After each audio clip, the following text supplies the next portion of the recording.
Good evening. Good evening. I want to thank you for being so humble and nice, considerate to come out here and listen to what I have to say. But what I have to say is mine. It was never mine. It's ours. I never believed that I would find myself in front of an audience having to talk about a subject that we all once knew. A subject that is as old as creation. And if you want to see what I'm talking about, we have to just take a look at the zoo. The zookeeper doesn't feed the gorilla the food of the polar bear. Am I right? So how come we eat the food of everybody?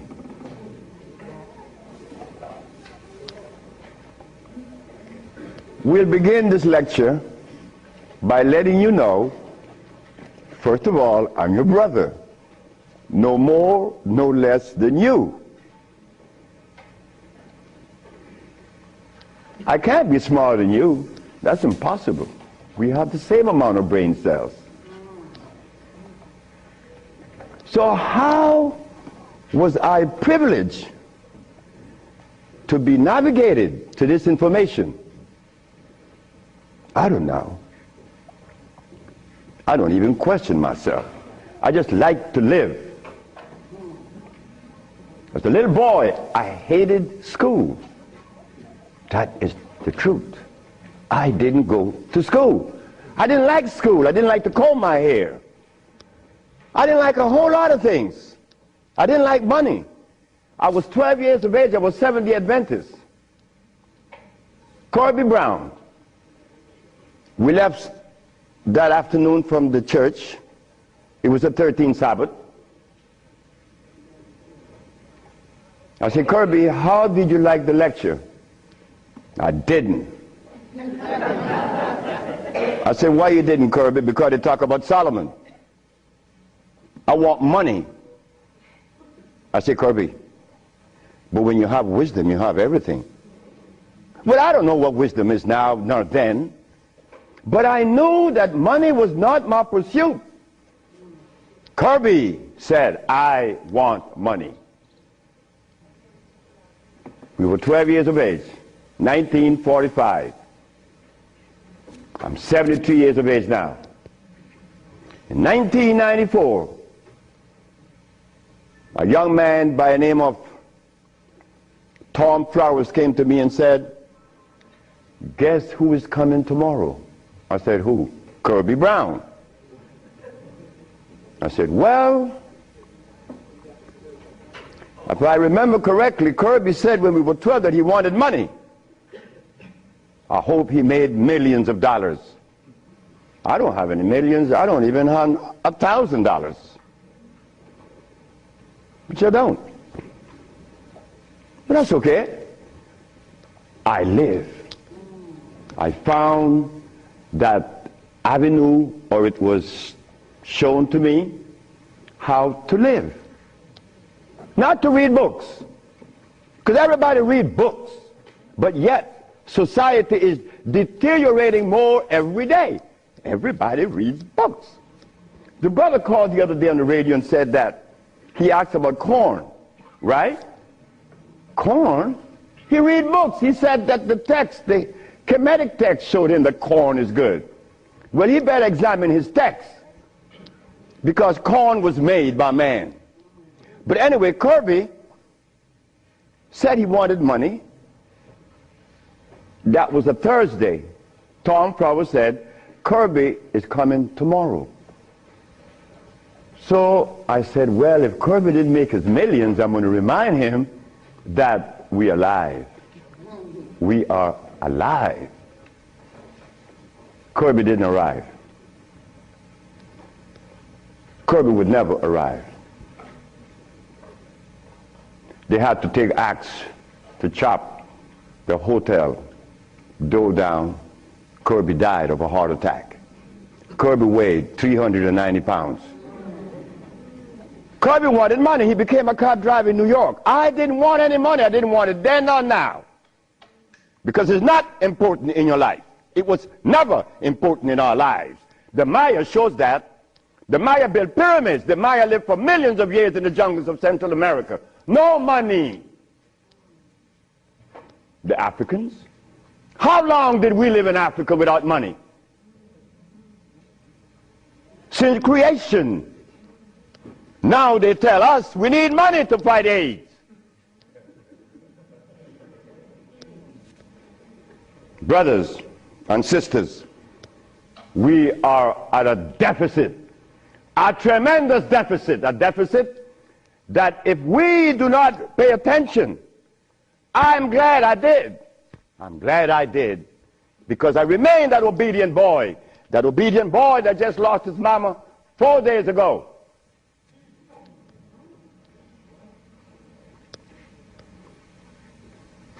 I listen. I listen. But to listen, you can't have a philosophy in your head. If you have a philosophy in your head, you cannot listen to anyone. I was there. I was a Seventh-day Adventist. I listened to no one but those things that came from the church. Well, if I was to listen to the church today, the Seventh-day Adventists, I'd be eating tofu. I'll be sick. You see? I'll be eating tofu. If I had gone to school, I would have become a medical scientist.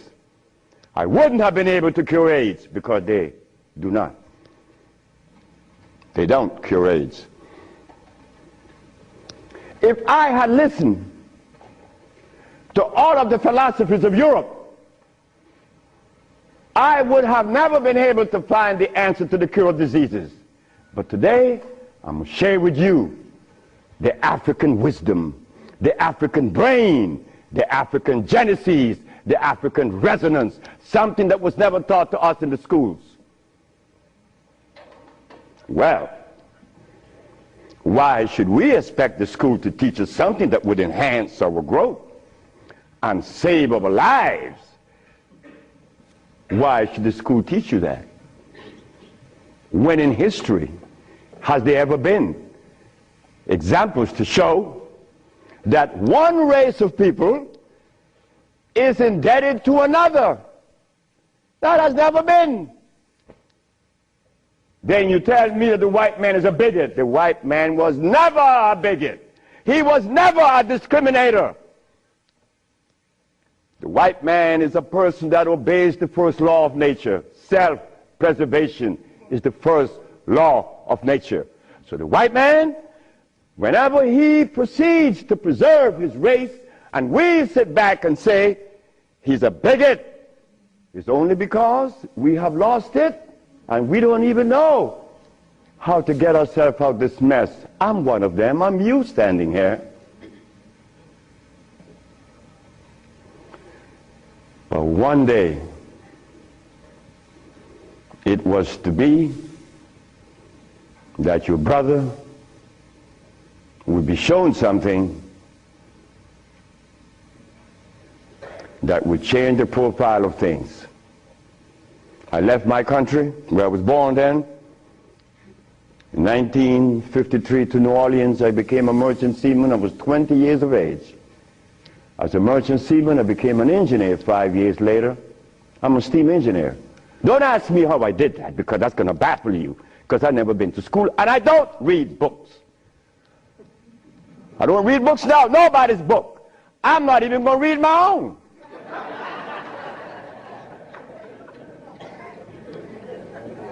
Because all the book readers come to me asking me, how did you cure AIDS?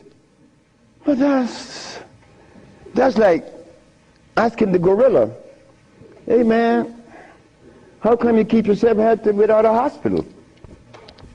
How come you don't have any medicines? We'll begin. I became a merchant seaman right quick to take you through my life. Left Honduras without going to school, became a merchant seaman, became an engineer, worked for the County of Los Angeles as an engineer. While as an engineer, the County of Los Angeles something is to happen. Something is to change my life completely. First, it was a Mexican. The Mexican said to me, "You're dying." I said, "I know." "How do you know?" "Because I fell out going to the bathroom on Sunday afternoon, and I didn't reach the bathroom. I got up off the floor. Something must have happened between there and the bathroom." But I had gone to the neurologist, the endocrinologist, the jail practitioner in Russia, in England, in Germany, in France, United States. And they were people that knows what it is about. They had the great big books on medical science. But my asthma and my diabetes, my impotence was kicking. What happened to the books? They read books. All the physicians that treated this boy read books of all kinds. Nothing happened. I goes to Mexico, and the Mexican have a goat in his house. Every 5 words it was bad, bad. And I'm looking around. The Mexican said, "The goat bothering you?" I said, "No." "You're dying because you are disobedient." Then he brought the Holy Bible. "Honor thy mother and thy father, that thy days may be long upon the land." That's in the Bible, isn't it? But how could we honor our mother and our fathers when we don't even know what they were about?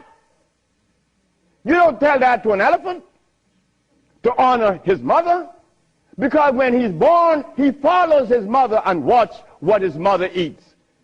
Do you and I know what our mothers ate in Africa? We don't know, yet we dialogue. We dialogue on this level of intelligence because I know Plato, I know Aristotle, I know all about Diogenes, but you don't know what your mama ate. So everything that you talk about means absolutely nothing. So you see where they have us at a deficit? That's why we need each other. Now, when I became an engineer, the Mexican said, "Stop eating. Don't eat anything." For how long? 3 months. I said, "Are you crazy?" He said, "No, you nuts." You ask me if I'm crazy. You've been eating garbage for 30 years. You've been eating garbage. And I'm going to remove the garbage for 90 days, and you ask me if I'm crazy. What was I eating? Hog maws, chitlin, neck bones, crackling bread, lawn in New Orleans.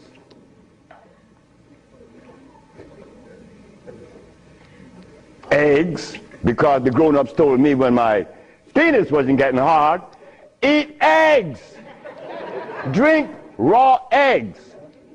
And I did, by the dozens. And nothing happened. The Mexican said, "Don't worry about it, don't eat." 90 days later, I was no longer impotent, no longer diabetic, no longer asthmatic, no longer with glasses on my eyes, and this stomach hair was 42.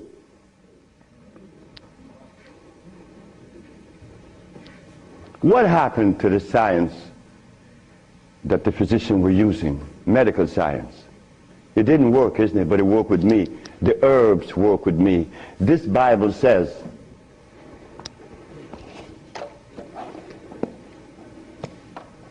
in the book of Revelation, it says 22 verse, and the first chapter, it talks about the herbs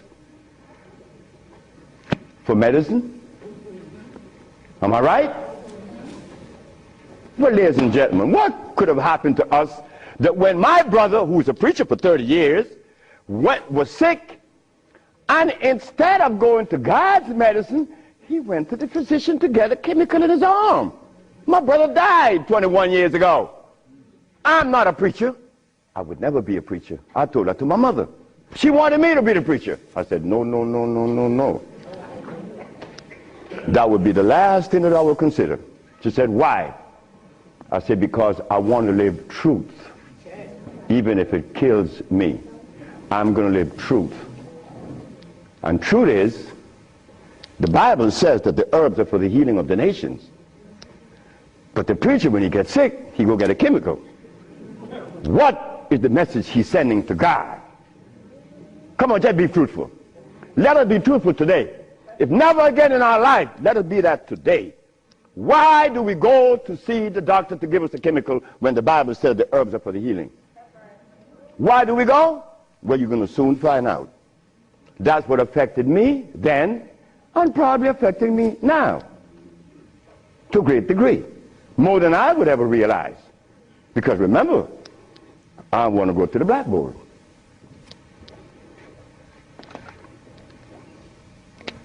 Roughly speaking, Africa. Way overhead we put America.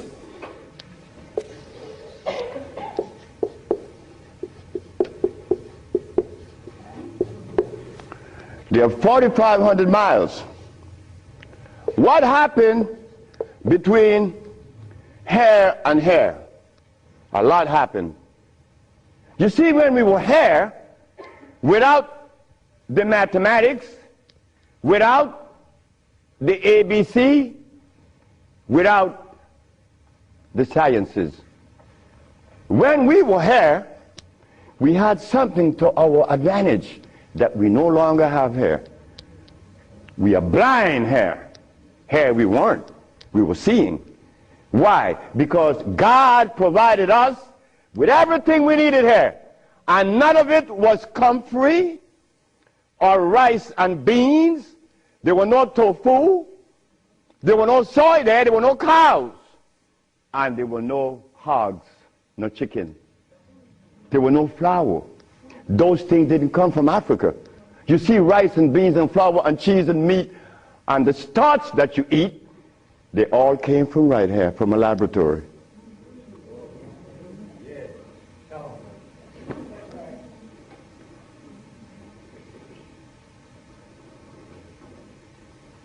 Now, for us to eat, you have to have in your big skull the understanding of biochemistry.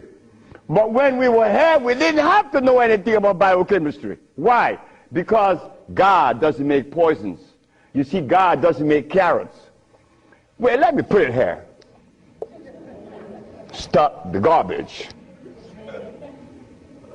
Anytime someone tells you that tofu is good for you, that someone that just gave that information to you has one eye open.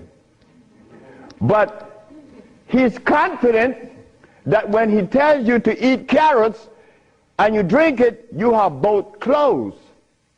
So a one-eye man is king where everybody's blind. But the one that recommends the tofu is only half seeing. He's blind. He got one eye open only. But he doesn't know it. Example. Before we get into the real lecture, pull this out. This is how people take privileges on us. They don't care about us. They bring us information that, oh God, that's why the rest of the world laugh at us. Because they know that we have both eyes closed. Here it is. Moringa. Moringa has 23 times the iron in spinach. Spinach has iron? No, because spinach, let me take my time because there's a whole lot of information. I don't want to jog it up. Anything that has a pH of 7 plus is alkali. Anything that has less, 5, 4, 3, 2, 1, is acid.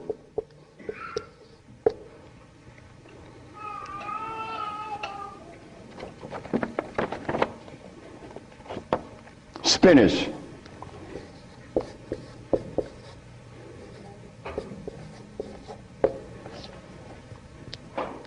Acid. Why compare moringa with spinach?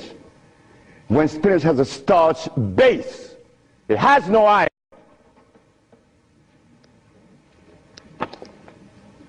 7 times the calcium in milk. Milk has calcium. Well, I stopped drinking milk 42 years ago, and I could fall on my knees.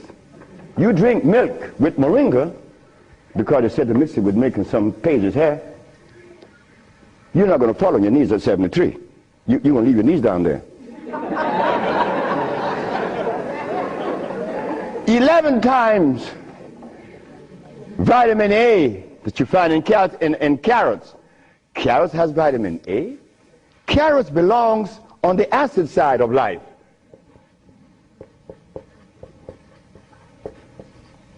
So right there, and they say it to mix with carrot juice.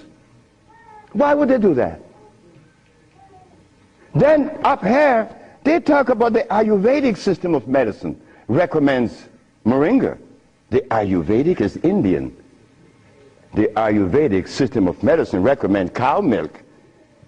The Ayurvedic system of medicine has never cured any disease, nor moringa, nor any other system in the world. You know what this is like?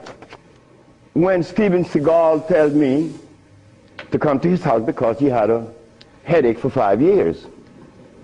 Well, I knew why the headache was in his head. It was removed in less than 10 minutes.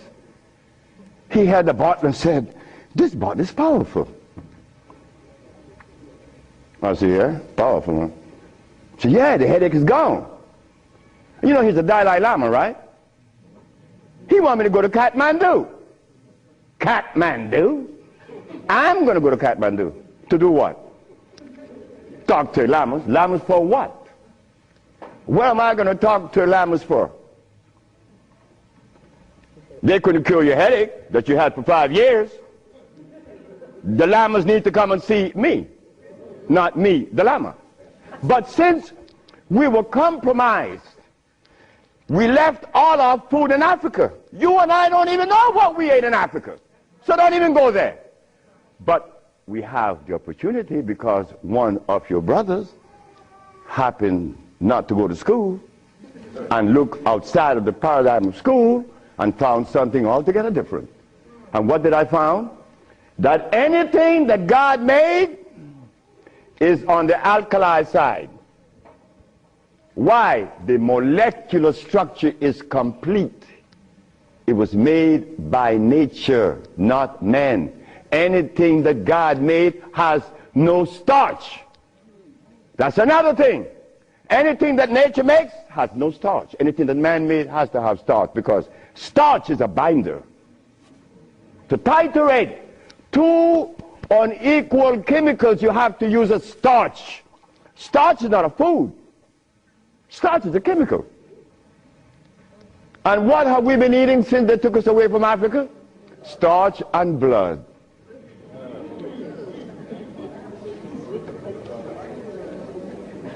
Starch and blood. We didn't need blood in Africa. Gorilla doesn't need blood. He eats leaves and berries. But gorillas are sane. They listen to each other, and they have a society well put together. Well, Sebi, when he became the engineer, and he found out that the pH value of things had a lot to do with healing and the properties that's to be used, I was happy. I used to run home. Guess what I found? I found that the herb that everybody's talking about is acid, and everybody's using it. What herb is that? Comfrey. She said, what? I said, yes, it's on the acid side. And so is rose hips, enchirecia. What about golden seal? That's right, golden seal was made. It's like the stick that you put in your mouth. They call what? What they call it? The chew stick. What they call it? Liquid stick. Everybody have liquid stick in the mouth, right? But liquid stick was made. It has 50 times more sugar than does sugar itself. It has glycerinic acid. You see, we didn't have to study biochemistry in Africa because everything we had there was on the alkali side, so we could eat anything. But when they brought us here,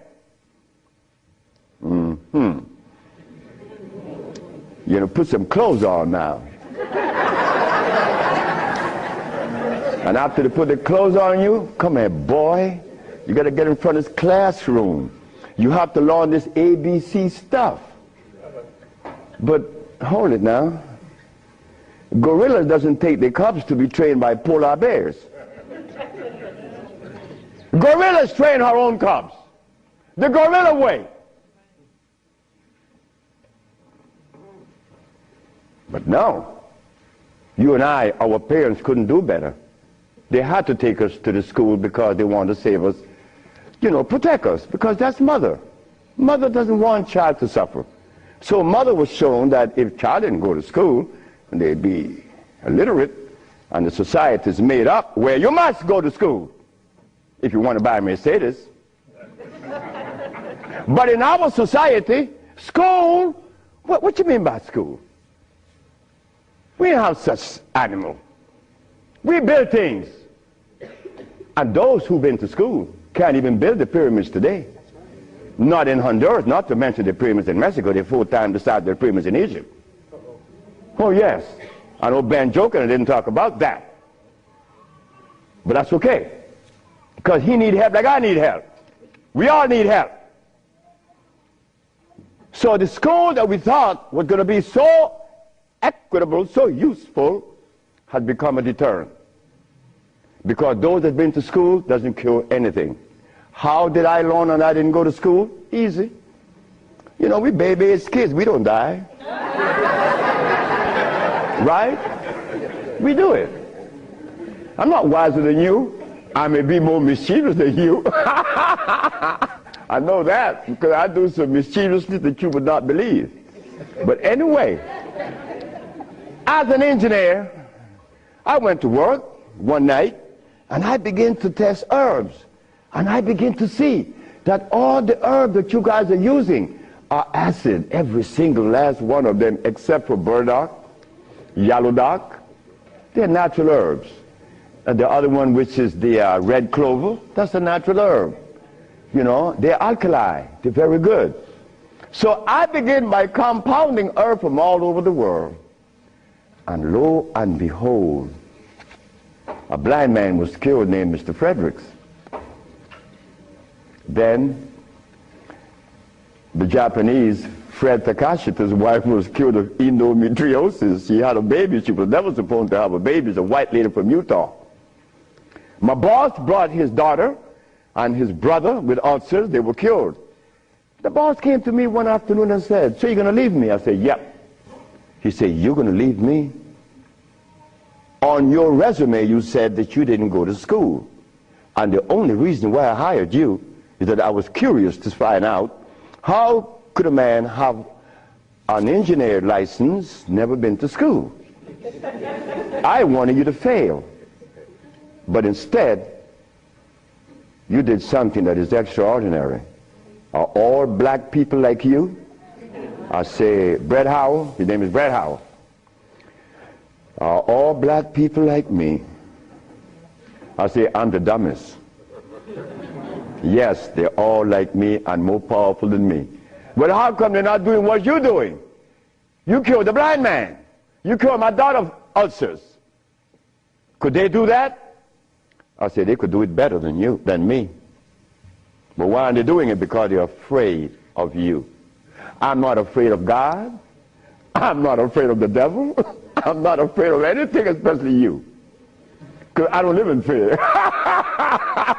So I say, "Brett Howell, the black man of America is afraid of you white people because you guys made him afraid of you.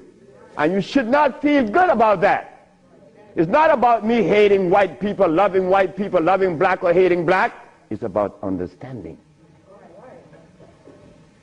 Nobody's going to help us but us. Nobody in this world, whether white, black, Chinese, or Arab, could help us. it's impossible for them to help us. Why? Because they don't know us. They don't have our genetic predisposition. Look, as a Christian, I used to eat pork. Of course I eat pork, and I love it. But as a Muslim, I eat lamb, which is 10 times worse than pork.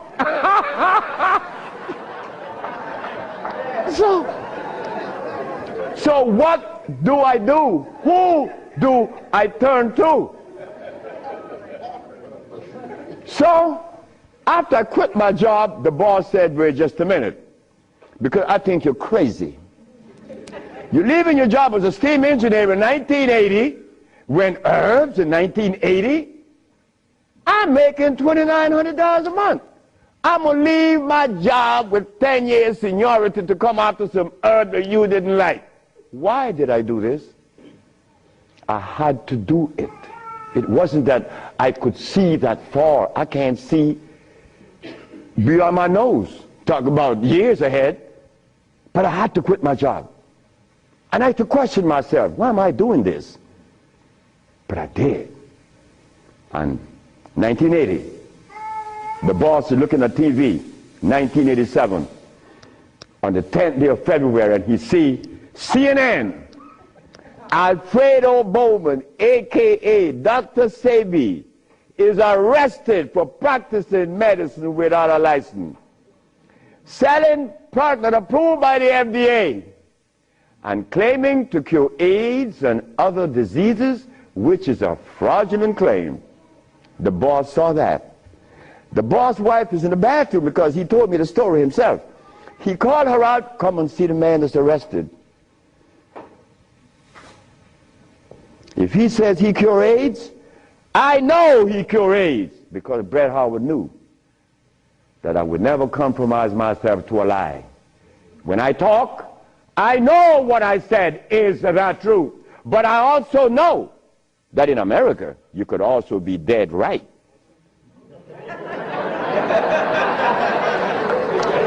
But it doesn't matter. It does not matter. I'm 73 already. They killed me tomorrow, it's all over with. I rather reach 73.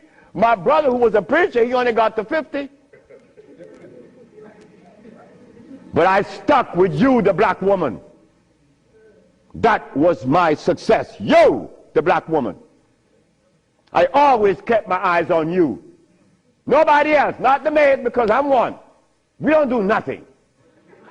We can't do anything. We need you. Because it is you that held our hand. It is you that breastfed us. My mother breastfed me for only 4 years. But that was sufficient.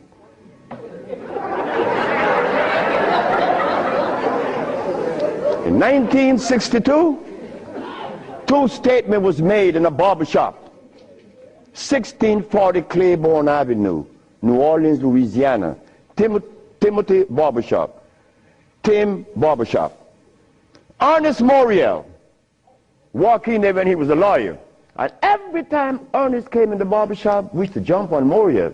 I mean, we used to kick him around the place. Moriel said, you see you niggas? One day, I'm going to become mayor. And I'm going to remember you, Alfredo. That's me. The big mouth. I'm going to have you in jail. Ernest became the mayor of New Orleans.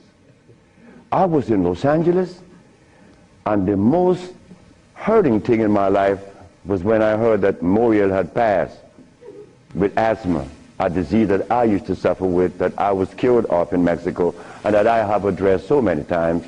Moriel died. Ernest Moriel. Then another statement was made by me in that same barbershop. I said that I would give the black woman a gift. Brother said, Logan said, Sapphire? I said, yes, Sapphire, your mama. I said, she was the first, you came out of her. She held your hand. She teach you everything about the basic things of life, and then she cut you loose. Now she worth nothing. She's Sapphire. I'm going to give her a gift. 1962, that statement was made. But 1962, I was sick. I had asthma, I had diabetes, I was impotent, I had everything under the sun. But in 1964, I was cured, and years went by. Then I found out this is the gift to the black woman. The healing that I found is in your hands now, black woman. Yes, it's in your hands. So in 1987, I was arrested. And while I was in jail, I was the happiest man in the world. Because when I was 40 years of age, I was going to work, and I passed by Miss Louise Wright's house on my right, and I made a statement. I'm going to help humanity. And here it is. 1987 is the showdown. I was arrested. All of the people in New York that were healers, I don't need to call their name. They say, yeah. They got the big mouth. They were angry at me because I put an ad in the Village Voice and the Amsterdam News and the New York Post. AIDS has been cured by the USHA Research Institute. And we specialize in cures for leukemia, sickle cell, impotence, blindness, cancer, and others. Well, after all, I did it. Shouldn't I advertise it? You should be glad your brother's doing that. Because now you have a chance to share in the bounty, right? That's the way I felt. So I'm in jail and I'm wondering, how is the American Medical Association going to escape from this one? You see, in the past, herbalists, when they talk, shh, gotta be quiet. Gotta talk under the table, because the physician may get you. The FDA gonna get you. But we seem to forget the one basic thing. When they remove us from Africa, did they bring our food with us? Did they? Well, how could the FDA have such kind of power over us now? Come on now, just wake up to it. So I stood in jail thinking, how am I going to do this one? This is going to be a heavy number, but it's nice because I wanted this moment. I wasn't going to back down. What you mean, back down? I'm representing some black woman. I never had a father. I never had a man in my confines to tell me something. No, I never had a stepdaddy. I had a woman. And then another woman, my grandmother. My great-great-grandmother lived to 124. Her name was Elizabeth. And she lived 70 years without a man. My great-grandmother lived 112. She lived 68 years without a man. My grandmother died at 100. And she lived 50 years without a man. My mother died 5 days ago. And she racked up 40. My mother died while I was coming to see you. I didn't turn back. You know why?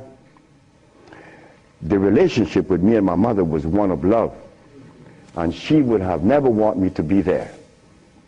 My brother told my mother when I was about 10 years ago, he told her, yeah, you didn't like me.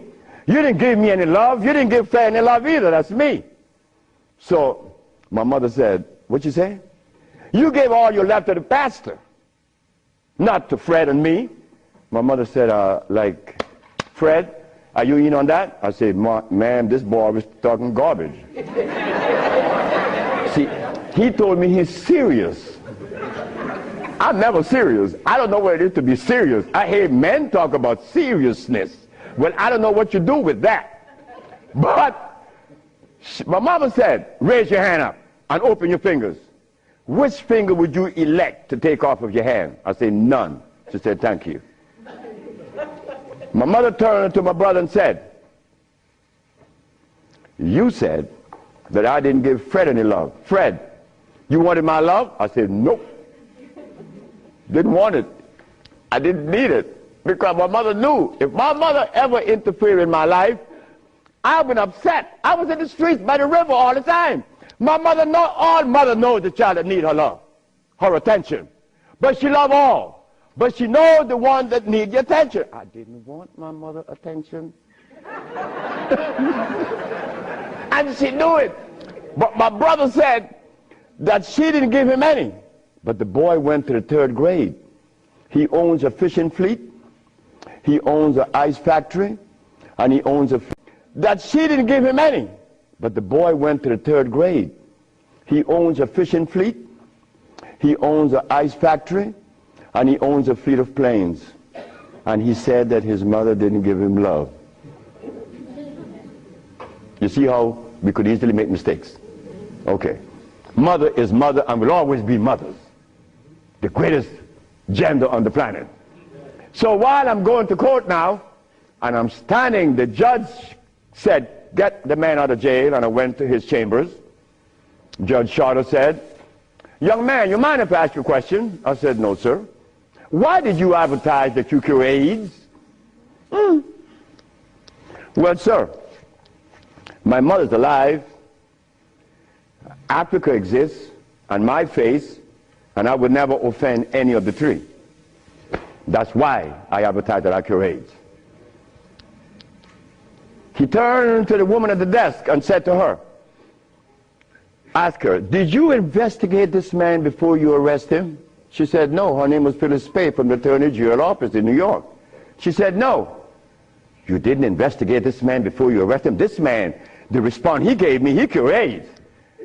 But AIDS is the easiest thing to cure. People think that AIDS is difficult. To me, everything is easy, and to you it should be too. And I'm going to show you why it's so easy. So the judge said, well, you're out in bail. And that was February the 12th, I got out of the 13th. But the case doesn't begin until 88. September. I have a year and 8 months. Why the judge gave me so much time, I would never understand. So I waited. Trial date. This is where the showdown with black and white. Not better or worse. We are not better than any white man or Chinese, no. We just happen to be different. That difference has never been treated by any religion or philosophy. There is a difference that needs to be understood. So while I went into court, the judge said, well, Dr. Sebi, will you please begin? Where do I begin? Begin where you say you cure AIDS and the physician say there's no cure. The physicians are 100% right. There is no cure for AIDS or any other disease. The judge said, just a minute. There's a contradiction here. The newspaper says that you cure AIDS. Then you agreeing with the physicians. That's a contradiction. No, it's not. When you're limited, it is. But when you leave out the box, it isn't. She said, help me. She said, of course. The physician take the position that there is no cure for AIDS or any other disease, and the physician are 100% right, according to their philosophy and their perspective. Their medicine didn't show them a cure. So how could they say that there is a cure? But the perspective that prepared me, there is cure for AIDS and every other disease. Oh my God, when I said that, the physician jumped up. Your Honor, Dr. Victor Herbert said, Your Honor, what other perspective could there be? After all, you know, this patent on us, the FDA has a patent on us. You cannot talk. The FDA talk, you shut up. Oh yeah? Well, I'm going to find out. So, the judge said, what perspective is yours? Dr. Victor Herbert, Dr. Bonanno, and Dr. Christopher said, how could there be another? I said, there is another, Your Honor. And what is the other? The African bioelectric cell food. I've never heard of such a thing. That's what the physician said. He have never heard of the African bioelectric cell food. I said, of course. But we have to remind the good physician that he have not heard of a whole lot of other things. But that doesn't deny the existence of the African biomineral electric cell food. What is it? Okay. The allopathic claim that there are multiple diseases. The African biomineral balance negate that position. There's only one disease, never been two. The allopathic claim that to treat the multiple disease you must use a chemical, which is violating God. Right? The African biobalance said no. It's a nutritional approach, electric food. Your Honor, I told you that this man was insane and unscientific. He said there's only one disease, but there's only one. Remember, I'm the boy that didn't go to school. I'm going to break things down to the least common denominator. When I was a steam engineer, I found out that in a machine, thermodynamics I'm talking about, or an automobile, the only thing that could cause this machine to go bad is what? Short circuit, obstruction, overheating. The same thing with the human body. So what did I do? I put compounds together that would cleanse the human body of what? Of mucus. In so doing, AIDS, sickle cell, lupus, herpes, blindness. But it sounds too simple, right? Well, that's not my fault. They have complex things, and then they deal with the complexity. And boy, that's a job.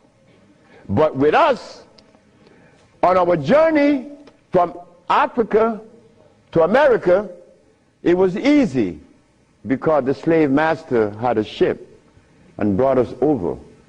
But getting back to Africa, we get confounded. We can't go back now. We don't know how to go back. We better not even go back. Because when I tried to go back, this is what I did. My first trip with a passport was to Kenya. So I went to Kenya and they said, where your passport? I said, I have no passport. I said, I was taken away 500 years ago. I'm back.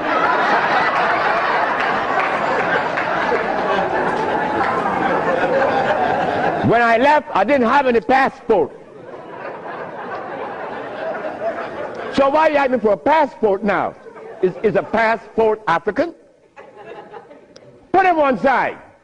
They put me one side and send me back out. But you think that was bad? That wasn't bad. Wait. May I have that? I go to Africa.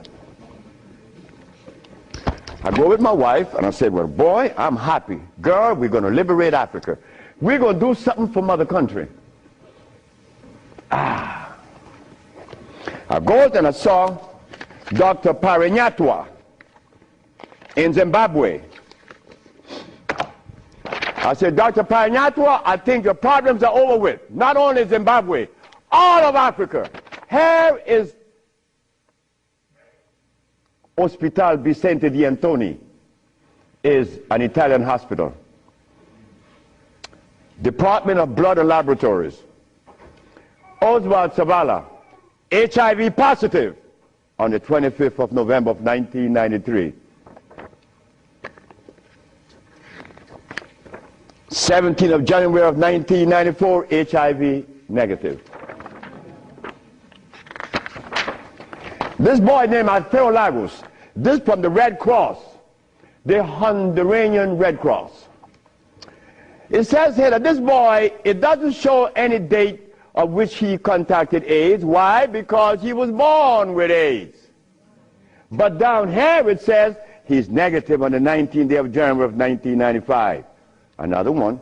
This one caused a laboratory to call for me. I thought it was funny. This is the next one, the other one. His name is Alex Suarez. On the second day of January, this boy of August, he found himself with HIV positive. On the 19th day of August of the same year, 17 days later, the boy is no longer HIV positive. So they called me for what? I don't know. because I know they're not going to change it. Now, this one you're going to like. This one is from the San Diego Public Health Laboratories. It says here that this man has a HIV-1 RNA 26,205. The boy was supposed to be dead at 25, right? Just go to the other page.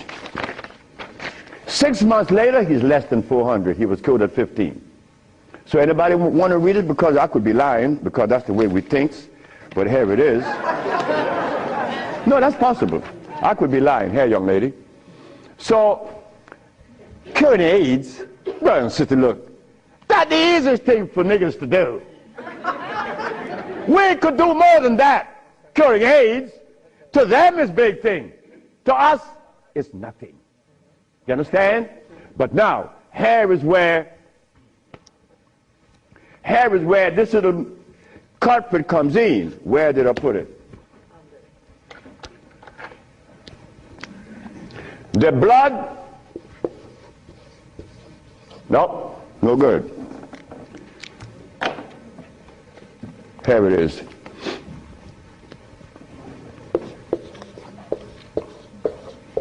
Blood and starch.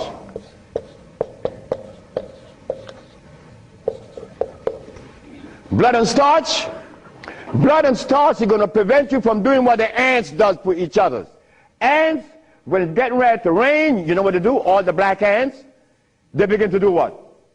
Cut the leaves and take them to their little nests. Ants doesn't eat leaves. They eat the mycelia that grows on the leaves with the temperature. They are farmers, but they provide when it rains. Red ants does the same. But we black people, we can't do that. Because when your brother showed the world that he cured AIDS, why didn't the African countries jump on it? All the African people eat is blood and starch, nothing else. But that is the Africa that you and I dream about. The Africa that we want to save. The Africa that we all love. I found out that there isn't a president in Africa that is interested in the cure for AIDS. Not one. No, I'm sorry. Only one. I'm not going to name the country because I may jeopardize the country. Because the one thing I learned, that when you begin to talk favorable about a country or individual, they're going to soon get him.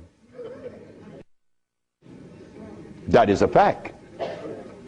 So I cannot talk about the country that said to Dr. Sebi, Dr. Sebi, whenever you want to return to Africa and begin this new empire, you have 5,000 acres of land and 6 hot springs. I don't need anything else. Hot springs? 5 hot springs with 5,000 acres of land? We could grow food. We could make the best dress. I said, sir, I am not going to come to your country unless I'm able to grow marijuana. He said, marijuana? He said, wait just a minute. He said, I can't do that. I said, well, the compounds I've been giving your nephew that was autistic, that now is talking, was marijuana. And as for you is concerned, when I came here, you weren't walking. You were dying. Now you're running up the steps in the presidency. Yes, marijuana. That's a God's product. That's not cigarettes. You see what happened? My brother used to smoke cigarettes, but my brother didn't know that the tobacco that he was smoking was artificial. God didn't make that. But marijuana, God did make that. So it must have been a good reason why I was told in school that everything God made is good. Well, I know that. I live that. And I always will smoke it for as long as I live. Why? Because I have that right. I have that right. It's not everybody that uses it, from autism to arthritis, is cured, because everything that God made is good. So as I go to Africa, all happy, I came back with my tail between my legs, because it ain't happening. It ain't gonna happen. They're not interested in that. But the one thing I noticed today and yesterday, and you may have heard it, President Clinton and Sanjay Gupta, they found the end of AIDS. How could they find the end of AIDS when they have not found the end of diabetes, the end for sickle cell, the end for any disease? But they're going to tell us that they're going to bypass these lesser diseases and jump on the major one, and they got the cure for it.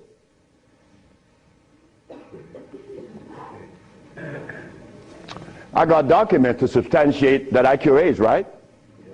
So what's up? What's up? Well, I'm going to show you what's up. When I was in Zimbabwe, the Department of Health said, why do you come to us saying that you could help us? And your leaders in America didn't help you. My leaders in America? What do you mean by that? They mentioned Minister Firecon. I said, just a minute. I don't follow any man. I follow women.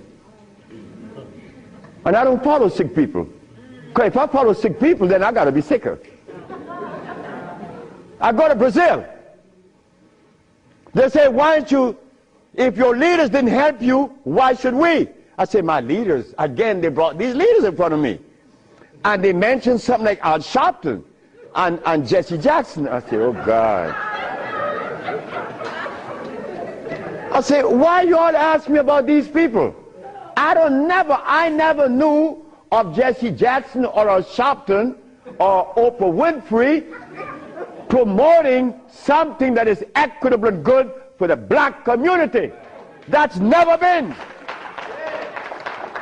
What they could do is march. That I know. But why do you ask me about it? I'm asking you, why can't you incorporate this in your repertoire? You said me, I have no leaders. My leader's my mama. The biggest testicles that anybody I've ever seen, they was on my mama. So don't ask me about leaders. I don't follow leaders. I never was part of that thinking. I don't need anyone to lead me someplace. So now I'm asking you, what do we do now? I cure AIDS. Are you going to call Oprah? You don't need to. She could advertise 1 million pieces, broken pieces, right? But that's fine. But she cannot advertise the cure for humanity. But there's one little dude that got himself in trouble. And he was totally unaware of what was going to happen. This little dude, I'm home with my wife, enjoying myself, a Sunday afternoon, looking at TV, somebody threw a rock on my window. It's Randy Jackson. What did you want? My brother want to see you. Your brother? Michael? Okay. I went. Well, he's sick as hell. Well, I treated him, and he got cured. He saw it, and he was encouraged to take me to the Rayburn building on Capitol Hill. Oh my God. This is going to really confound you. Michael Jackson took me to the Rayburn building on Capitol Hill on the 31st day of March? April. No, of March. March. It was March. 31st day of March of 2004. I said, why are you taking me there? Because you cure AIDS. I said, but what makes you think that they are interested in that? What makes you think that the world is interested? I don't care if it's any country in the world, they are not interested. Especially Africa. They were never interested. AIDS isn't killing Africa. Hepatitis C is killing Africa. All of West Africa is red line for hepatitis C. What you talking about? But they're Muslims. So they have to eat the Muslim food, which is goats and lamb.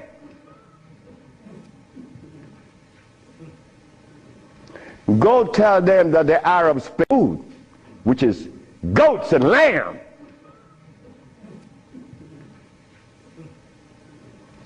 Go tell them that the Arabs played a trick on their brain. You cannot do that. Me, I remain the son of the jungle woman. The jungle woman that didn't have any clothes on. Yeah, I am her son. I stuck with her and she liberated me. You have to hear this. One morning, I woke up and I heard the music that was playing. You know how you turn your radio on and you're sleeping, but the music on the radio would influence you, and you dream that you're seeing the artist that's playing, right? You ever had that happen to you? This morning, I'm listening to John Coltrane. 4 o'clock in the morning on channel 850 on the TV. I'm sleeping, and I'm hearing John Coltrane playing Interstellar Space. But then something was happening while this music was playing. I was looking at a black woman doing this from behind a tree. I woke up, and I didn't know how to interpret that dream. But then I was leaving that morning for Los Angeles. As I got to the airport, the governor was there. The governor said, "That's him. That's the man that cured Alcida of leukemia. That's the man I'm talking about." The governor had a lot of people around him. So I went. I was leaving for Los Angeles. He was leaving for the capital. He didn't know that we were going to meet that morning. So they was talking to me and asking me questions. Finally, 2 men that were standing away from me, they were white men from the United States. They came up to me and said, "Well, we have heard of your miracle cures." I said, "Sir, I don't even know what a miracle is, especially perform one. I just happen to cure leukemia. That's not a miracle. To you it may be. Because your school of thought have you to believe that curing these diseases is one great big feat. No, it's simple common sense. I'm an African. Now this is where the naked women are going to come out. They said to me, "We have heard of your miracle cures, but have you been saved?" You see? Right there, I consider that an imposition. Why do you take the liberty to believe that I'm one of those that have accepted your philosophy that I have to be saved? I say, from what? The man politely answered and said, "From your sins, of course." I said, "Wait just a minute." I said, "You know, man, while you guys were standing over there, I said," and I looked at you both, and I said, "Two very intelligent young men. But now I have to question that." He said, "Why?" I said, "Well, because the color of my skin should have prevented you from asking me that question, have I been saved?" He said, "What does the color of your skin have to do with anything?" I say, "It has to do with everything. I am the son of a woman that was taken away from the forest of Africa. To begin with, she didn't have any clothes on. But she didn't have any alcohol. And she didn't have any prostitution. And she didn't have any supermarkets. And she didn't have a hospital. And she didn't need anything that God didn't make. And she didn't have any money. So all these things constitute sin. So my mother in the jungles was sinless. How did I become sinful?" You cut it out. You stop that. We have to begin to change our diet, because this diet here of blood and starch is all we eat. That is all we eat.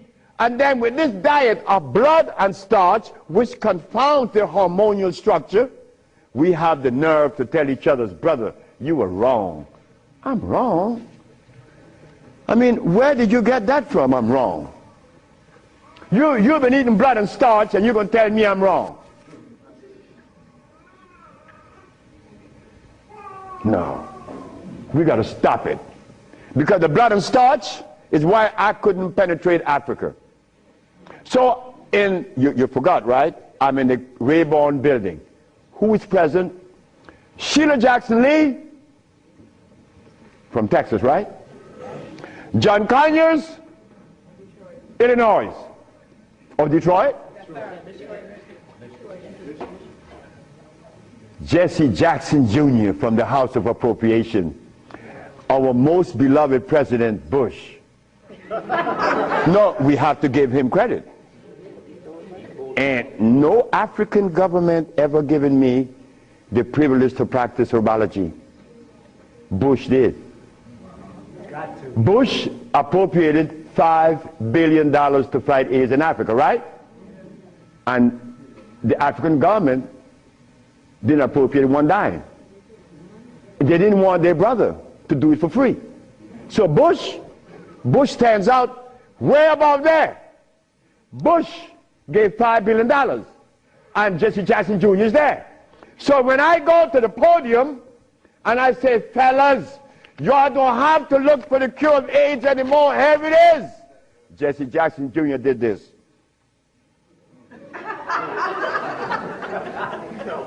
I said, I'm going to talk about this. I have to write about this in my book. Because you, not me, but you and I believe in the leaders. We hope that they could do something, right? Well, they had a chance. So 17 African ambassadors, only one came to me from Mali. The only man came to me and said, Dr. Sebi, I have to respect your position, and I appreciate your position. You have proven that you cure AIDS, and I would like for you to go to Mali. But that's not the country I was talking about previously. He just presented himself that day. But Jesse Jackson Jr. didn't tell you that I cure AIDS, right? He didn't tell his daddy either, isn't it? And Miss Sheila Jackson Lee didn't talk about it, right? And so did John Conyers. So who gives a damn? You see? But that's good. That's good. We don't need leaders, isn't it? So we're going to do it. Because we're doing it now. Because those black women I'm talking about, there's one sitting there. They are going to tell the world we cure AIDS. But last night, Clinton and Sanjay Gupta is on CNN talking about the end of AIDS. How about the end of sickle cell? How about the end of lupus? How about the end of herpes? How about the end of blindness? They didn't find those, but they find the end of AIDS. How is that possible? Are we going to buy that too? Are we going to let them continue to say that there is no cure for AIDS when your brother is curing it? So we are guilty. We are the one that's guilty, not the leaders, because they're sick. All the leaders are sick. You can look at them and tell they're sick. So we have to forget about the leaders, right? So which animal in the forest follows a male? None, right? They all follow females. So how did we begin to follow males? I mean, that was the most, look, the one thing I wanted in my life was a woman laying by me as my significant other or my wife, that she didn't have a God or a devil in her brain. That woman is sitting there. Because I could not have a woman laying by me and she worshiping something else. I mean nothing to her. No, you worship you. That's who you worship. That's who we worship in the forest. And we were doing quite well because none of us, her children, could talk about how long did our parents live in the forest of Africa. You don't know. For millions of years since creation. Did we have money? We live a perpetual vacation. Now I gotta wear this stupid suit on. When I didn't have to wear any clothes. But now just to live, I have to have a $15,000 suit on, a $5,000 shoes. I have to have all kind of stuff on me. And then I qualify. I qualify. Do you have a master's degree? Man, I didn't go to school. Oh, put him aside.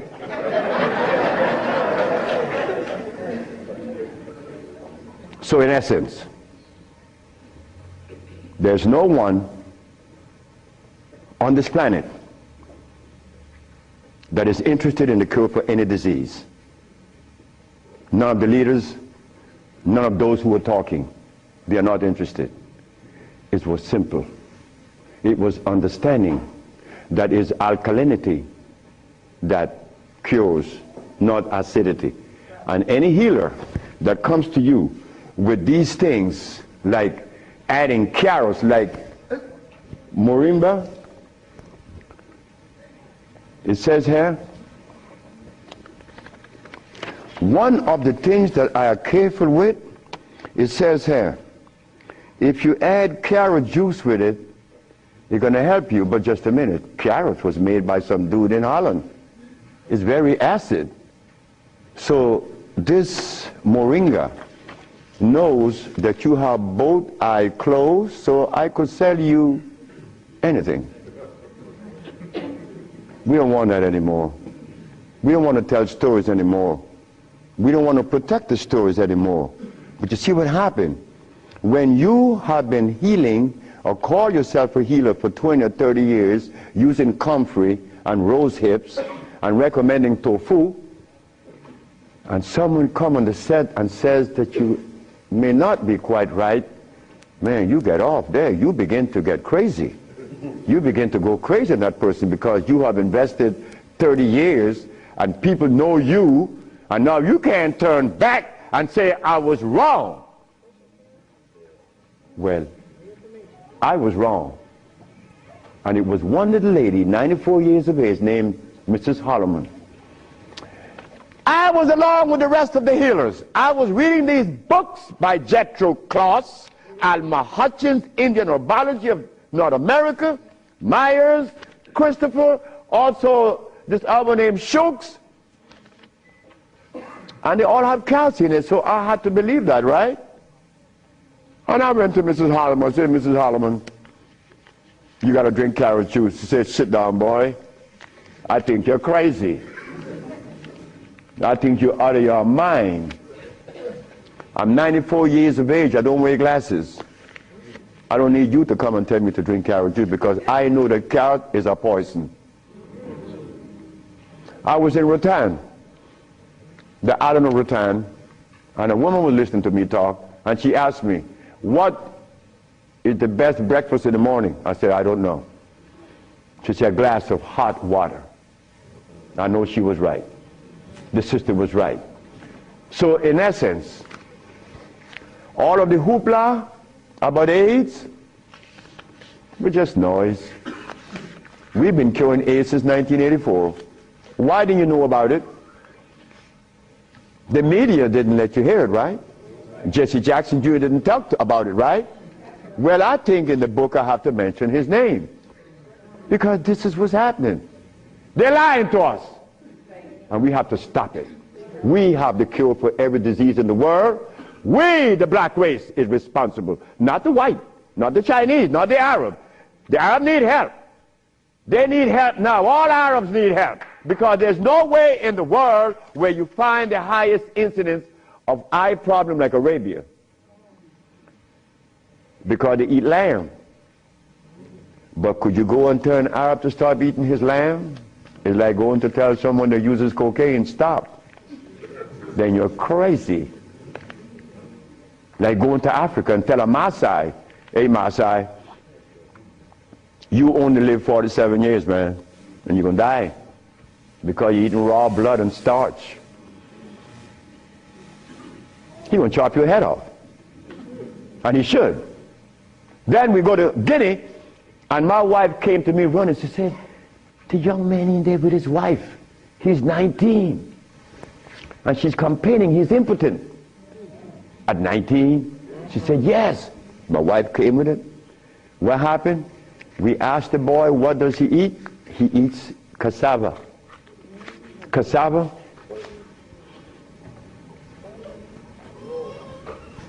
We say raw? Yes. Go to Guinea. It's a what? Cassava.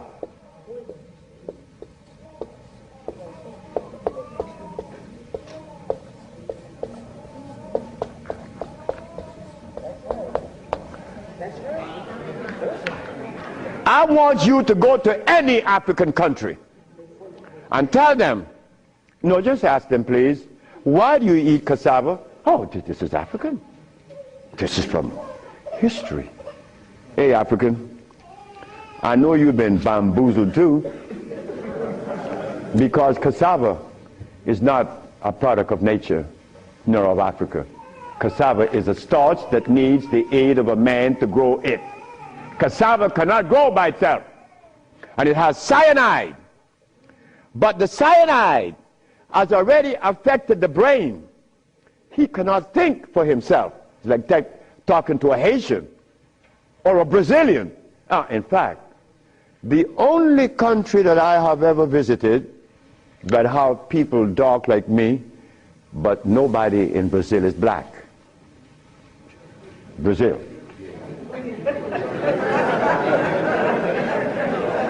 If you go and research the census of Brazil, you will never find a black person in Brazil. Everybody is white.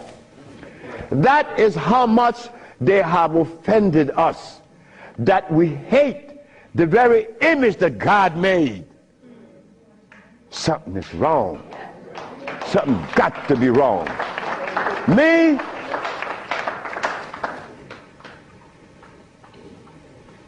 I was a very good Christian, and a very good Muslim, a very good Buddha. And I wanted to join the, well, I don't want to mention it, but anyway, I was a good everything. But what I found, that they were feeding me the wrong food, and I had to deny all of them because they feed us garbage. There isn't a religion in the world that have fed the black race in America or anywhere in the world the food that is consistent with their cellular predisposition. So if you, my religion, is feeding me the wrong food, then what is the message you are sending? It's like putting gasoline in a diesel car. You would not get to South Philly. No, you're not. It's not going to run right. But we eating starch and blood, and we want a dialogue. Dialogue based on what? I mean, come on now. We are the remnants of what world? Let us try to bring it back. We can't challenge each other's. The only thing we have to offer each other's now is love. But to get to that point, a sister told me the other day, because I made a statement in the church, a brave woman stood up and asked me, Dr. Sebi, what have you learned from the entity that you are forwarding to us now? What have you learned from it? I learned to kiss everybody's butt. And I meant that. It came out that way in the church. Well, I had to give it that way, because that is the way it came to my brain. I kiss everybody's butt. It's easy. You see, it makes it easy. When you start kicking it, somebody's going to do something to you. And when you start kissing it, they reward you. So this sister came to me, and she was very smart. She said, do you literally? I said, drop your panties.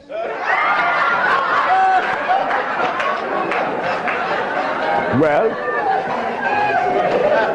I came out of a woman's vagina, I could kiss her rear end. That's easy, isn't it? Is it easy?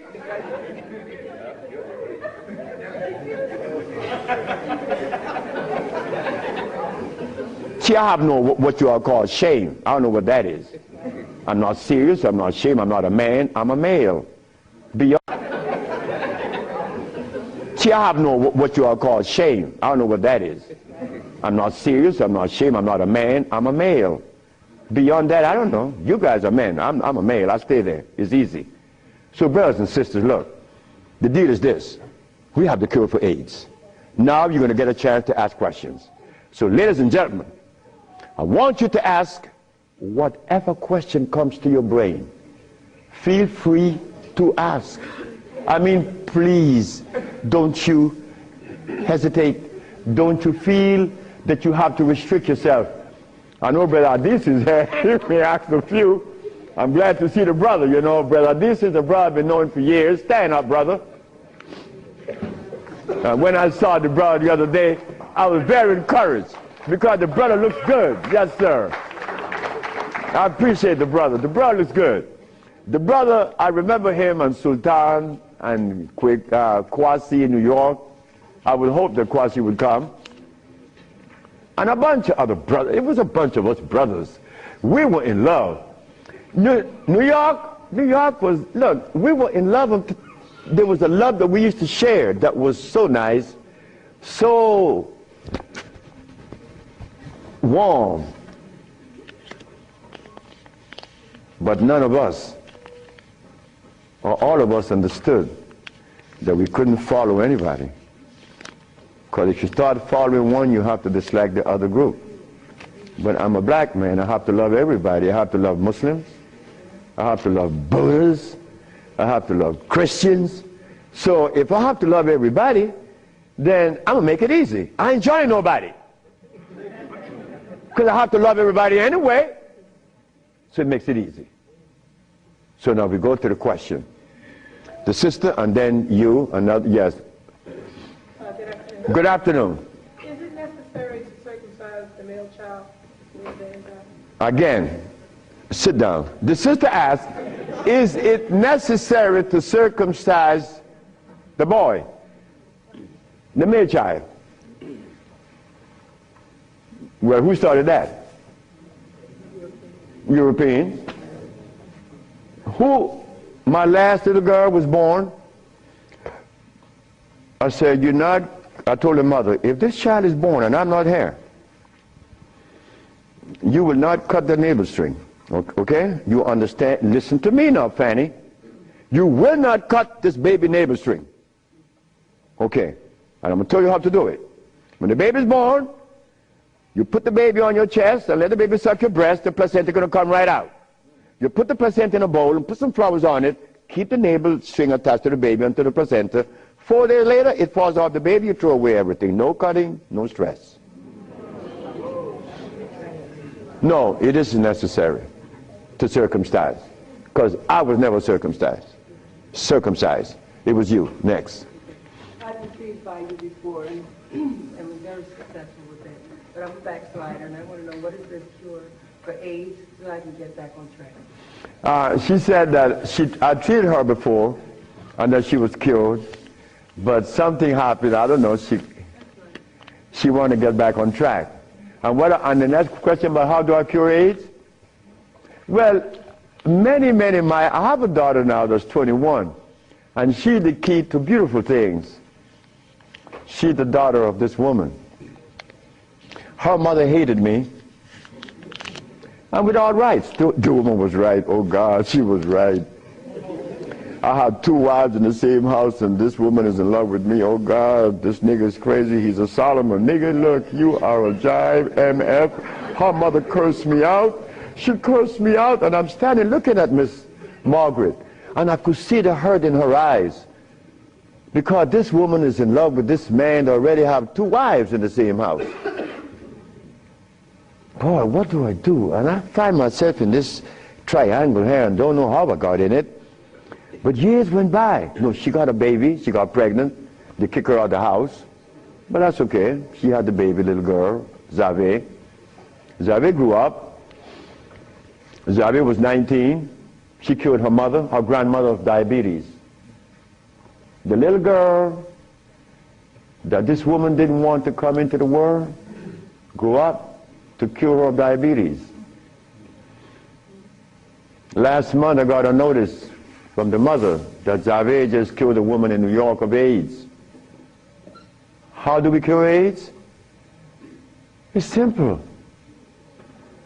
We put the compounds together to address the mucous membrane, to cleanse the mucous membrane, to cleanse the bowels. Simultaneously, we went to the forest and found the herbs such as over here on the alkali side,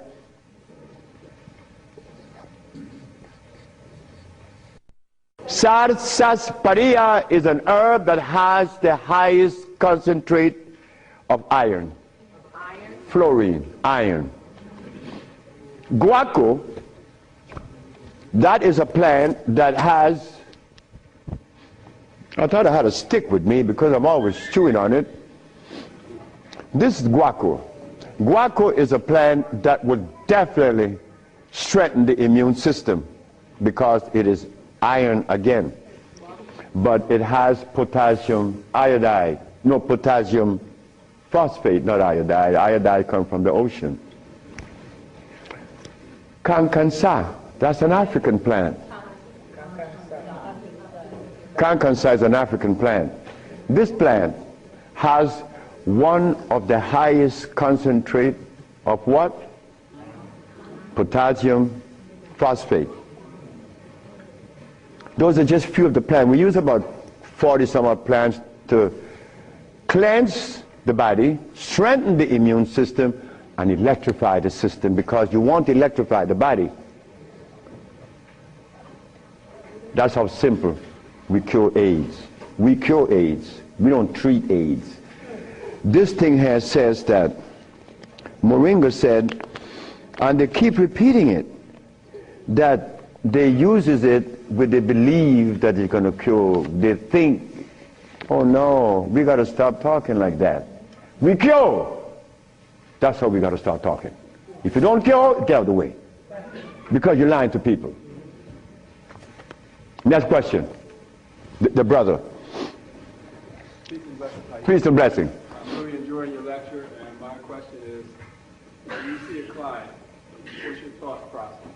When I see a client, my thought process, I already know what the brother needs. Like the Mexican knew what I needed. The Mexican said, you're dying because you have disobeyed. Unconsciously you disobeyed. So when a brother comes to me, I already know what the brother needs. I don't need to go into a whole bunch of scientific jargons and intimidating the brother by putting light in his eyes, iridology. I don't do that. I don't do anything. I just give you what I know you need. People come to me for compound from Japan. She killed a woman in Japan named Kaoto Kita in Kobe. She never seen the woman. She was in hospice already. With cancer what? The lungs. There you go. Cancer of the lungs in hospice. She never seen the woman. In a month time, she's vacationing in Hawaii. Okay, there you got it. Yes. Her than you. Yes, the sister.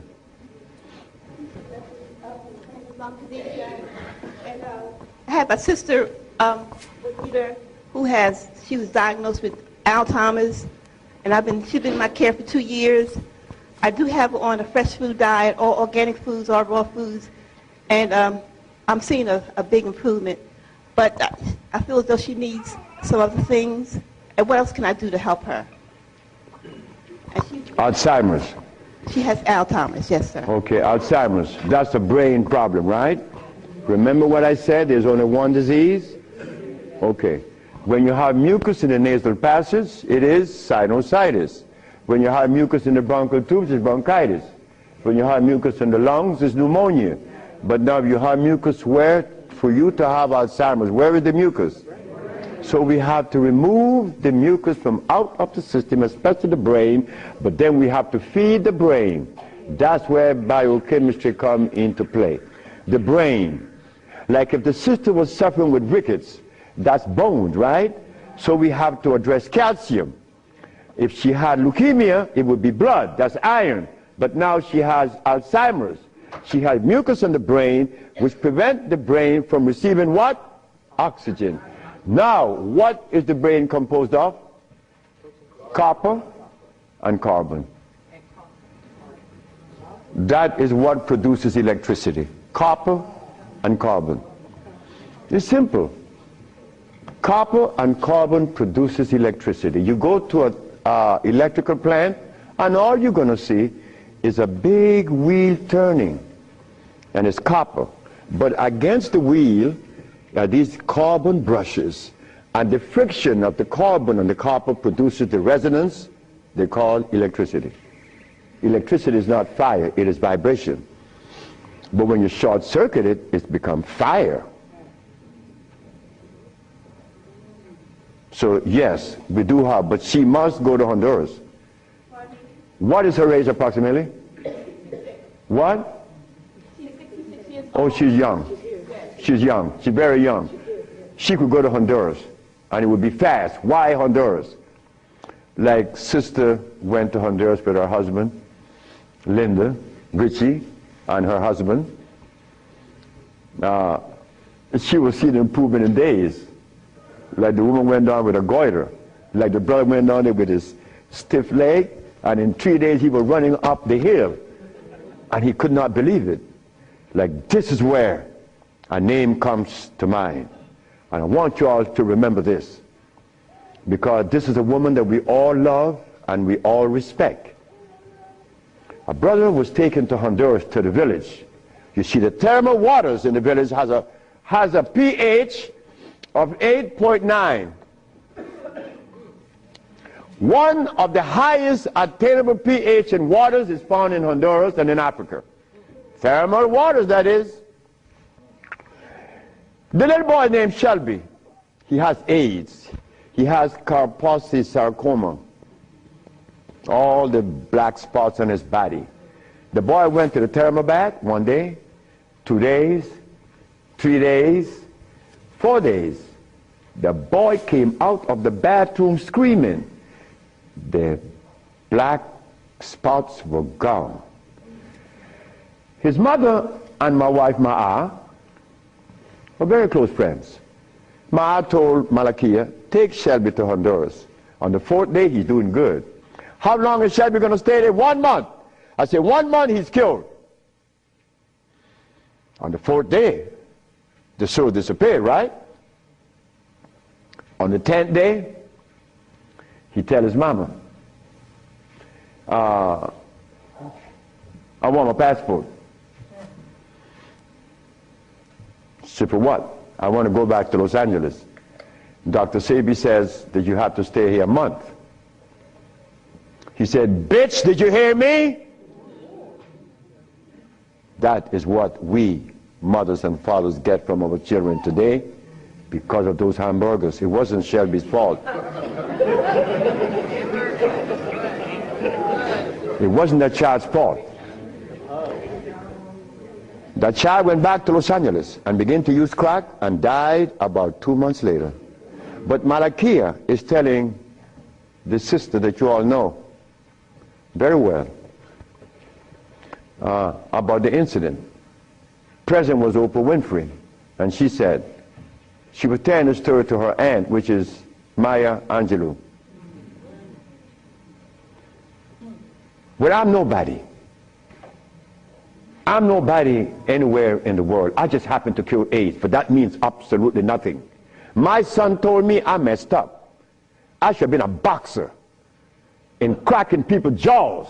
I get millions of dollars. But the crack jaw come to you and they pay you pennies.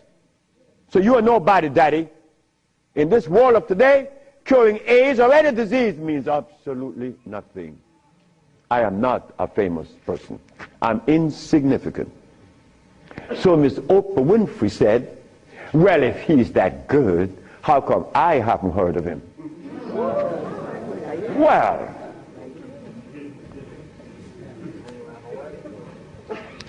I'm not famous. Oprah Oprah. It's white. Oh.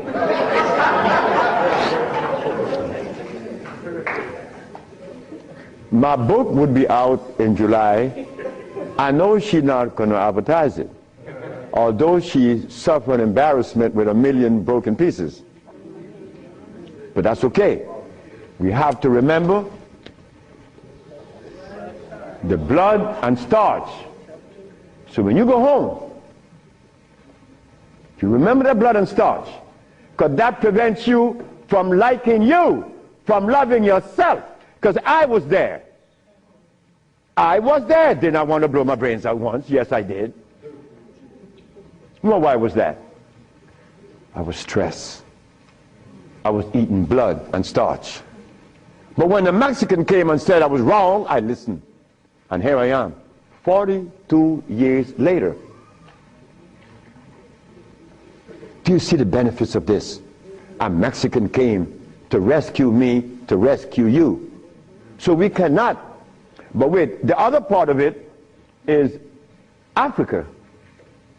There isn't an African country that I could go and practice herbology. But why did Bush, who all of us think, or most of us think the man is bad, how come I could practice herbology in the United States? You got power over him. That's why. I don't have any power. No, I don't. Because I don't even know what power is. I just know what's mine. That's all. I know what's mine and what's yours, what's ours. So what's ours, when the Supreme Court said, the FDA said, you are not supposed to sell these products. Exhibit A. The FDA said, what? That I'm not supposed to sell my products? Well, maybe the FDA knows the food that is consistent with the African cellular predisposition. Because when they removed us from Africa, they didn't bring food with us. Maybe the FDA knows about these foods. Could you tell us, please, Mr. FDA? But when the FDA talks, we get scared. Scared of what? They're not God. You understand me? No, I don't have any power over nobody. I don't want that. If you know what I like to do, you would know I don't want any power. the brother in the back. Hepatitis C. Yes, sir. Mr. Charles Fisher. Who is Charles Fisher? He was the manager for LL Cool J. That was my second case of hepatitis C. Yes. What is hepatitis C? The liver has been stressed. Right. Beyond. Hepatitis C is nothing. Maria Elena from San Pedro had cancer of the liver. Her mother and her aunt bought the black dress to bury her. The doctor sent her home to die. Maria Elena's sister saw a newspaper with me in it. She said, hey, there's a nigger down there in Jutiapa that got a big mouth that says he could do a bunch of stuff. And she came. 2 years have gone by. Maria Elena is healthier than her sister. Yes. What is hepatitis C? It's when the liver has got so toxic and loaded with what? With poison. Blood and starch. So we clean it, clean the body. Because you have to clean the intestines, you have to clean the liver, you have to clean the blood, because all of these have been affected. Yes, brother, we have cured many of hepatitis C. So what herbs would you use, doctor? It's not an herb, it's a therapy. Therapy? It's a therapy that we have. Okay, I was sort of encouraged to, what's that, interferon. Interferon? Yeah, I was encouraged to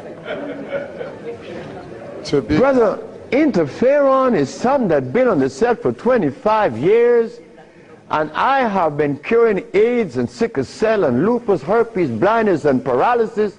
Interferon doesn't do that. Interferon is a chemical that is derived from the penis of a brother. You know that, right? You know it. Yeah. That's not even right. Come on, the Bible says the Bible said the herbs are for the healing of the nation. The Bible isn't saying about chemicals. Right? Okay. So now, we could tell the world, yes, we object. Oh, one more thing. One more thing is very important.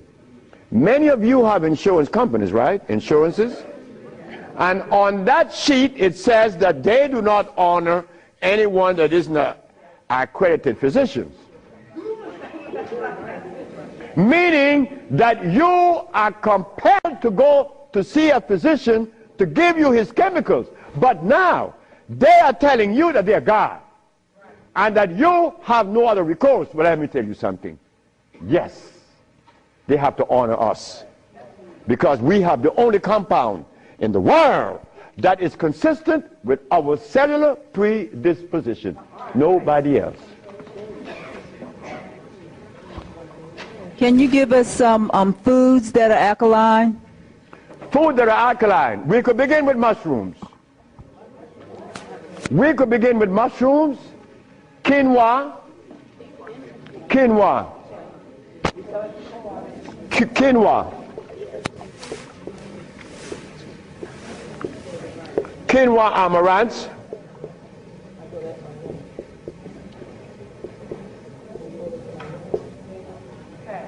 mushrooms,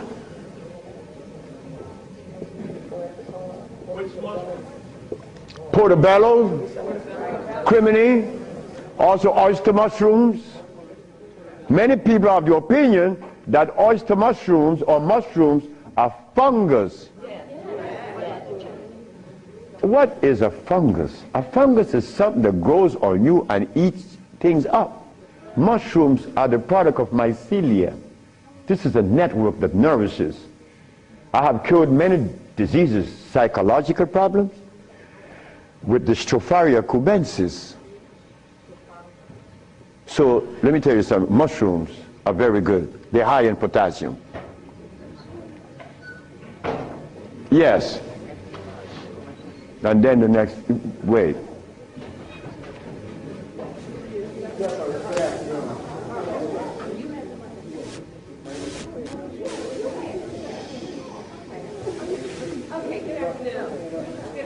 Good afternoon, ma'am. I know The blood and the starches, two of the things you said that we should get rid of. I'm working really hard. I've gotten rid of the blood. I'm having a hard time with the starch. I just needed an idea of some things too. To substitute. Yeah, substitute. Well, and one more question, water. I do the distilled, but I hear a lot about, drink spring, drink distilled, which I do the distill a lot. Okay. About the starches, you could eat quinoa or amaranth. And also spelt. You could buy the spelt pasta. Spelt. You could buy spelt. I eat a lot of spelt. And you know something? I learned something lately, like I'm learning something every day. Because I don't know everything. I don't want to know everything. And it's impossible for me to know everything. But I learned this. That when you combine spelt flour, quinoa, and amaranth together, just the pure powder, the flour, and you want to bake something, if you just add the almond milk and the sea salt and the other ingredients, such as you could add a little bit of what? Agave is good. That's very good. But now, if you want this flour to rise up and be fluffy, who said sea moss? You did. You cook the sea moss to a jelly, and you take about 2 tablespoons, and you put the cooked sea moss in the batter, along with the almond milk and the rest of the ingredient, and that stuff becomes fluffy. I said, this is a natural yeast. And someone hit me to that, which was Gary, right? Gary Ricketts worked with me for many years, and he still works with me. And he put that together. He made a waffle. Oh my God! I used to go to Gary's house in the morning just to eat his waffle. But his waffle was sweet because he used to put the maple syrup in it in the batter. And then he make the waffle. You didn't have to put any maple syrup on it after that. It was delicious. And in the morning, okay, just let me go quick through all. Peace, Dr. Sebi. I wanted to know if you accepted practicums, internships, What's that? internships, like practicums to come and learn. Well, I came from Honduras, You come from Honduras? No, I want to practice. I want to know if I could have an internship, study with me. Oh, if you want to. I know you say black woman is key. So Oh, as a student? Yes. Well, that is what we're working on now, because the woman took over the whole thing. My daughters and the women that associated with them, and they would like many more sisters to join in, because I'm out of here. I want to go sit down by the river and smoke my dope. So can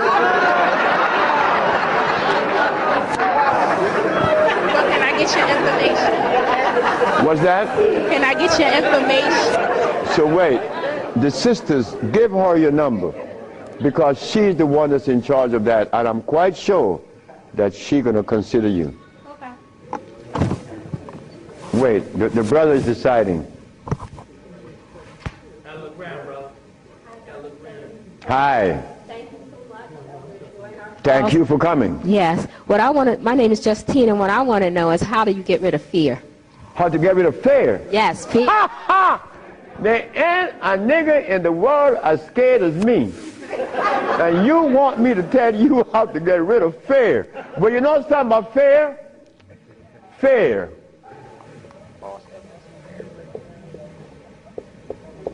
Fear is a natural occurrence. You don't get rid of fear. You understand fear. You don't get rid of it, because fear is necessary. But you don't let fear control you, right? Because it would paralyze you. Fear would prevent you from opening the door where there's a great, big, beautiful tomorrow. Fear, you see, when I was insane, to a greater extent than I am now, I was placed in a psychiatric ward in New Jersey. And they were right. But what they didn't know, that I was aware that I was sick. I was also aware that I would not take any of anything that they gave me in that hospital. But there was a man that, you know the swinging doors, right? A swinging door is a door that opens both ways, and you're going to swing it. And every time he came to his door to go inside his room, he used to stand there. And he could never open that door. I used to go by and swing the door, and he'd go in and say, "Thank you, man." Why couldn't he open that door? Fear. But once you open the door and you see this great big thing, fear is gone. A bright tomorrow, hey, I'm no longer in fear. But then comes another one that's going to trick you.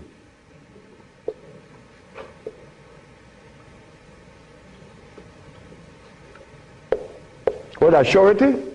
Is E? All right. Surety. Surety make you do this. Yeah, I'm bad now, but there could be a quicksand there, and you're gone. So you learn that when you conquer fear, then you walk, but you test carefully. And if you conquer surety, then you go into the other one. And this one I'm going to really trick you. Power. Power gives you a freedom to execute, but not to violate. Because if you violate, even though you're in power, they will kill you. They did that to Nicolae Ceausescu, right? In Czechoslovakia. Because Nicolae Ceausescu wanted everyone to stop eating meat. Because he knew. But you don't change people overnight. They killed the man. Because he imposed some other laws on them that were cruel. He used to kill them too.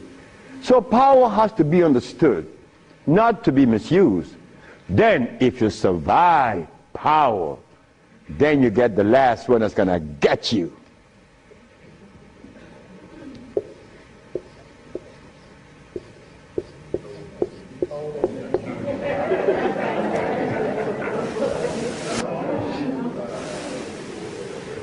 So you see, it's all about peace. I'm happy that I'm 73 years of age and that I'm happy, but I have to thank the Mexican. But when I go around my brother 73, are you all right? I say, Marcel, that's the only one alive now. My age. I say, you asking me if I'm all right? No, man, I'm not all right. He's coughing. He got these back pains and stuff. And I say, you could do better than that, because you're only 72. I'm a year older than him. But he can't see beyond where he's at. And I shouldn't expect for him to make such a leap, because I didn't do it that way either. Because even after the Mexican had stopped me from eating the stuff, I went back cheating with some chicken. And one day I went by Brother Bill Stenner's, the Golden Bird. You all know the Golden Bird in LA, right? You remember that? And I bought some Golden Bird chicken. I ran home, and I look out the window, nobody's coming. and take it outside and spray the house, because they had these 4 black women. They were nosy. These black women were nosy. They always come up, what you have in your, open the refrigerator, looking all around. They must have seen something in me. But these 4 black women were the one that stopped me from lying. Stop eating that chicken, the last thing. But here I am. And I'm happy to say that here I am. Because I want all my brothers to say, here I am, at 80 or 90. Because the man that healed me was 94, and he had 2 wives in Mexico. He was healthy, wore no glasses, and he was always laughing. He said, look, before you leave, remember this. Never you socialize with people that are serious. Serious people are sick. Because there's no reason to be serious. Because I cure AIDS and diabetes, I've proven that. And I'm not serious. I'm your brother. I want to pray with you. I pray with my wife all the time. I don't have no time to this other stuff. If this other stuff comes in, then something is wrong. Next question. Hi, Dr. Sebi. My question is, as a woman, how do you cure high blood pressure and rapid hair loss? High blood pressure and what? Rapid hair loss. Rapid hair loss? Hair. Or hair? Hair loss. High blood pressure.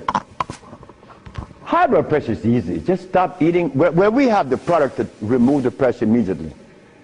People go down to Honduras, and in less than 3 days, the pressure's down. The man just came from Caymans. That's right, Caymans. Grand Caymans. He came down with high blood pressure, diabetes, and impotent. A young brother, 52. 3 days later, man, my pressure is down. Dr. Sebi, my pressure is down. I say, yes, I know that. What's the problem there? Why are you so amazed? 5 days later, my sugar is gone. I don't have no more sugar. And then, on the 10th day, he come with his girlfriend telling me. I like to see that. Because I was impotent. And these old folks in Honduras was telling me to drink eggs and wine and meat, cheese, butter. And the Mexicans say, you're crazy. Stop eating, and you can get all the sex you want. Stop eating, and it happened. So brothers, if you're in trouble, stop eating. And there's a product outside, they call it Viento. Brother, I don't care how much in deficit you are, you will be out in less than 24 hours. I know. I have to be abreast with that because my wife is 20 years younger than me. I can't allow this woman to get ahead of me. You understand? And she looks good and she's youthful. So I have to maintain energy. And I want all of you brothers to understand that that stuff that we eat, wait. Just draw this for you, that we will see what it is I'm talking about. Because this is important.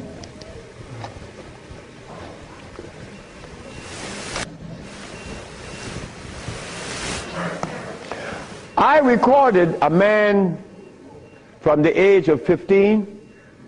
I saw his life because I was a curious boy. Remember, I'm the boy that didn't go to school. So I was looking at things that the schoolboy wasn't looking at or seeing. This man named Brindley, he was in his 20s. I was 21, he was 25, 4 years older than me. And he was the dude, a woman's man. But when I was in my 40s and I went back to Honduras, Brindley was 46, I was 41. And Brindley was like, yeah, man. Yeah. Yeah. His wife gone. She's a seamstress. She's gone a long time. But when he was young, he had every woman in the world. I said, Brindley, what happened? Man, you know, I'm old now. I said, hey, nigga, you're 46. I'm 41. There again, what is old? What is old? Old is when you get to my age. 73, nigga, you old. Sure, I'm old. If I had a big belly on me and I wore these glasses and I was hooked up to a machine, and no woman wants an old sick man beside her. So brothers, look, stop eating blood. Because when you get to my age, you want to be healthy. You want to be playing with her, right? Sure you do. Why not? She's your companion. You want to play and laugh with this woman. Brindley couldn't. Why? You see, this stuff right here.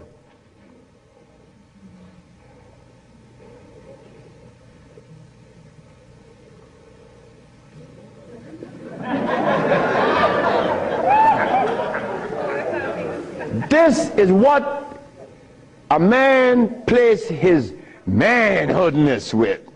His penis. Yeah, I'm a man. But in here,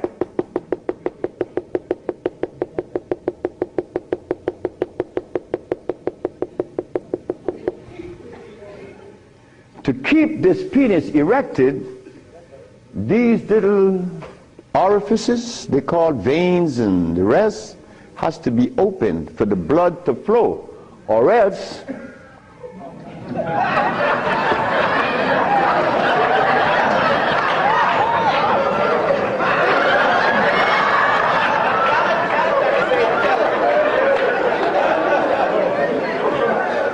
you think I can't talk about it? I was 30 years of age. That was happening to me. And the last person that saw that was a woman named Audrey Williams. She said, what's wrong with you? I said, I don't know. She said, you're sick. You better see a doctor because you're too young. You're 30 years of age. And I did. And it happened. But I had to stop eating. On the 1st, 2nd, 3rd, 4th, 5th, 6th, 7th day, I was happy. On the 8th, 9th, 10th, 11th, 12th, 13th, 14th, I was going and holding on to the bathroom. Everything was spinning around. Why? Because all of the mucus that was leaving my brain, my eyes was very foggy. I couldn't see. I was already wearing glasses, but now it's worse. But on the 17th, 18th, 19th, on the 17th day I woke up, I was looking at the ceiling, and I remember feeling so calm, a feeling that I had not experienced in many, many, many years. I was calm. On the 27th day, I didn't hear the wheezing in my chest from the asthma. My diabetes, I couldn't find glucose in my sugar. But on the 57th day of fasting, of not eating anything, I had an erection. Why? Why? Aha! They drain out. It drained out because I was taking these herbs and drinking water. Taking these herbs and juice and drinking water. And the body got a chance to do what? cleanse itself. You see, it's easy. It's easy to bring back that happiness that we could love, that we could share,